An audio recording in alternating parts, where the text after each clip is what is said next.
Did you know that wearing good headphones is one of the easiest ways to improve your ear training? Why is that? And what exactly makes a pair of headphones good? I've pulled this clip from the archive of live member Q&A calls at Musical U to answer just that for you. Stay tuned. So the other question that's been coming up several times on the site over the last month or so in direct messages and a couple of the discussions and progress journals is about headphones. And I think based on time, this will probably be our last question, unless anyone has any last minute shout outs. The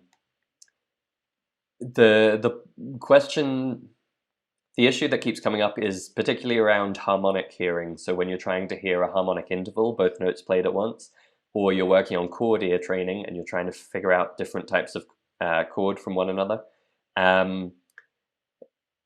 it can really help to use good headphones.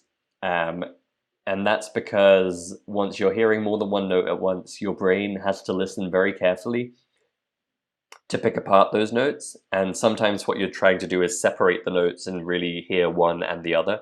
And sometimes what you're trying to hear is their combination, but in quite an accurate way. But either way, if you're listening on, terrible laptop speakers, you're really doing yourself a disservice because you just won't be able to hear the detail you need to recognize what you're trying to. And that can sound funny if you're not used to kind of audio quality and paying attention to how good speakers are and that kind of thing. You might think, well, I can hear it's a piano, what more do I need? Or I can hear there's an interval or there's a chord, surely I should be able to recognize it. Actually, the ear is very subtle, and the more you dig into this area, the more you realize just how much detail the ear is capable of hearing. And I often recommend musicians practice active listening, and that's probably a topic for another day. But just to say, spending some time really listening carefully to music can reveal a whole world of detail that you'd been oblivious to when you were just, enjoying it as a song for a song's sake.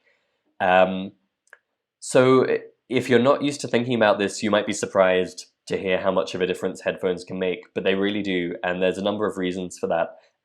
The first is that good headphones will just reproduce the audio much more accurately, and that means you'll be able to hear detail in the timbre and in the various notes present that you just couldn't if you're, listening on tinny laptop speakers or some cheapo speakers you've plugged into your computer. And so the second aspect is just that earphones are either on your ear or in your ear, and either way, they provide a much better listening environment. So even if it seems quiet around you, if you're listening on speakers or you're listening in the car, there's a lot of noise that you may not be thinking about, but is interfering with your listening. And that can be as simple as an echoey room, or it can be, children playing outside that part of your brain is having to pay attention to.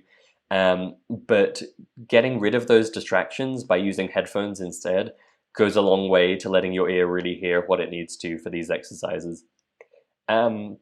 So yeah, they reproduce the sound more accurately typically, and they isolate you in a kind of ideal listening environment to focus on what you're really trying to focus on.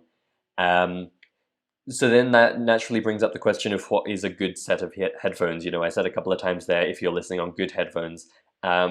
And the reality is, the headphones that came free with your mobile phone, probably not good headphones.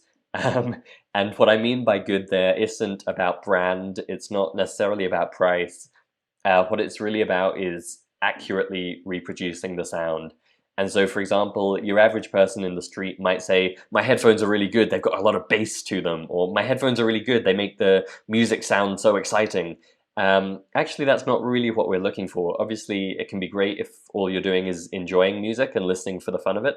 But for ear training and for really developing your musical ear, you actually want them to be precise, not just sound good. And there is a difference there. So what I mean by precise is they are giving you exactly the sound that was originally recorded. They're not boosting the bass, they're not adding a reverb, they're not, doing clever effects. Bose, as a company, is particularly notorious for this. They'll make speakers that sound fantastic, but actually completely distort the sound compared with what was intended by the artist. So you need to be a bit careful to find good headphones. And there's a few rules of thumb I can give you for that, because I know, when you go into your average shop, there's so many brands and models to choose from.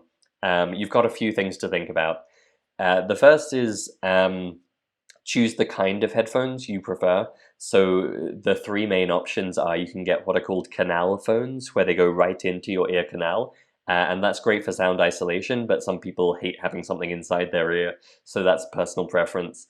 The next level out is just in-ear earphones, like the kind you get with an iPhone or a mobile phone that just kind of sit in this part of your ear. And the third type is what musicians often call cans, the big chunky ones that sit on your ears. And these days you can get some smaller ones, for sure, but with those, they can be good or bad. The bad is the kind of 1980s Walkman style headphones where they just sit very loosely on top of your ear. Those aren't so good.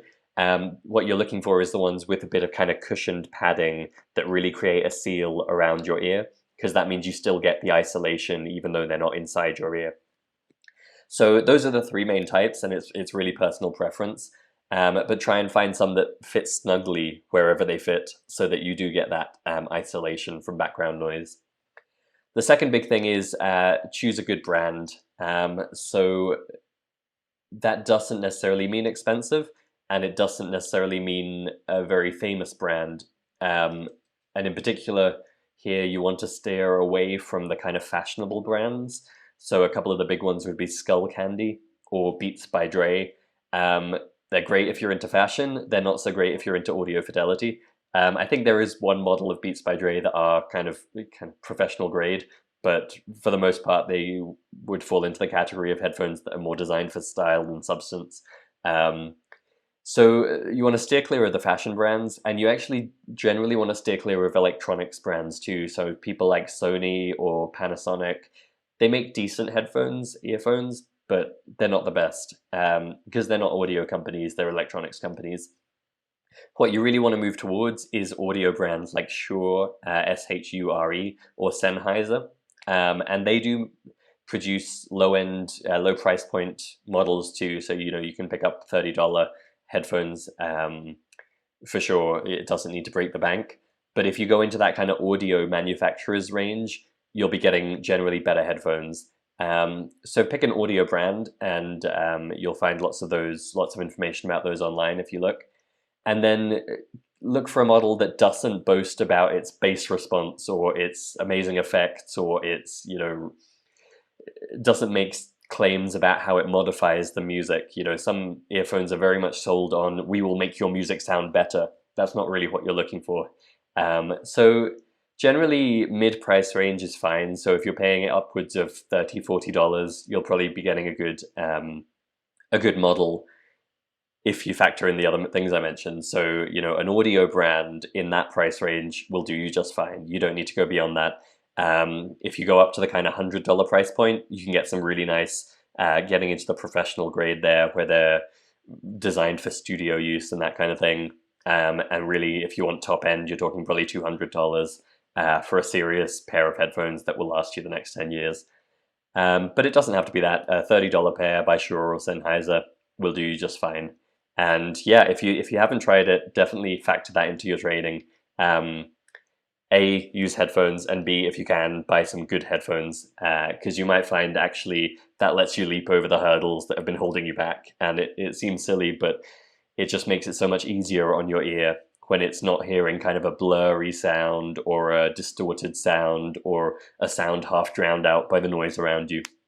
So yeah, give that a try for sure.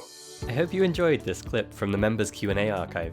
If you have questions about ear training or musicality, send them to questions@musicalitynow.com, and I might just answer your question on a future episode. Oh hey, one more thing. If you enjoyed this video, please take a second to like it on YouTube, and if you haven't already, please also subscribe to our channel there. That's going to help make sure you get all our latest videos as soon as they come out, and it also helps us reach more people, which means more episodes, better guests, and everybody wins. So please take a second to like this video and hit subscribe.